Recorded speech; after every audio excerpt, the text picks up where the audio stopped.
టాలీవుడ్ లో సంక్రాంతి చిత్రాల సందడి సర్దుమణుగుతోంది. ఇక వేసవి వినోదానికి రెడీ అవుతున్నాయి పలు చిత్రాలు. ఈ చిత్రాలన్నీ యూనివర్సల్ అపీల్ ఉన్న కథలతో గ్రాండ్ గా రిలీజ్ కాబోతున్నాయి. ఫిబ్రవరి 17న సమంత నటించిన శాకుంతలం రిలీజ్ అవుతోంది. నేచురల్ స్టార్ నాని పూర్తిస్థాయి మాస్ రోల్లో నటిస్తున్న దసరా చిత్రం మార్చి 30న ప్రేక్షకుల ముందుకొస్తోంది. ఈ చిత్రంతో నాని పాన్ ఇండియా ఎంట్రీ ఇస్తున్నాడు. మాస్ మహారాజా రవితేజ పాన్ ఇండియా స్టార్ గా రావణాసుర మూవీతో ఏప్రిల్ 7న తన అదృష్టాన్ని పరీక్షించుకుంటున్నాడు. హీరో నిఖిల్ కూడా స్పై చిత్రంతో మరోసారి పాన్ ఇండియా రేంజ్ లో ఏప్రిల్ 14న వచ్చేస్తున్నాడు. అల్లరి నరేష్ మరో కొత్త ప్రయోగం ఉగ్రం సినిమా ఏప్రిల్ 14న రిలీజ్ అవుతోంది. మెగా హీరో సాయి ధరమ్ తేజ్ కూడా పాన్ ఇండియా స్టార్ గా విరూపాక్ష చిత్రంతో ఏప్రిల్ 21న గ్రాండ్ ఎంట్రీ ఇస్తున్నాడు. అక్కినేని అఖిల్ ఏజెంట్ గా ఏప్రిల్ 28న వస్తున్నాడు.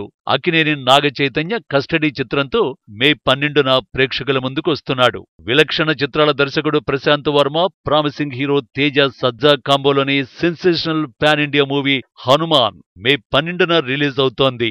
ఇలా ఒక చిత్రాన్ని మించి మరో చిత్రం యమ క్రేజీగా సమ్మర్ లో రిలీజ్ కి రెడీ అయ్యాయి. వీటిలో మండు టెండల్లోని పండు వెన్నెల్లా ప్రేక్షకుల్ని సేద తీర్చి ఘన విజయాన్ని అందుకునే చిత్రాలెన్నో చూడాలి మరి.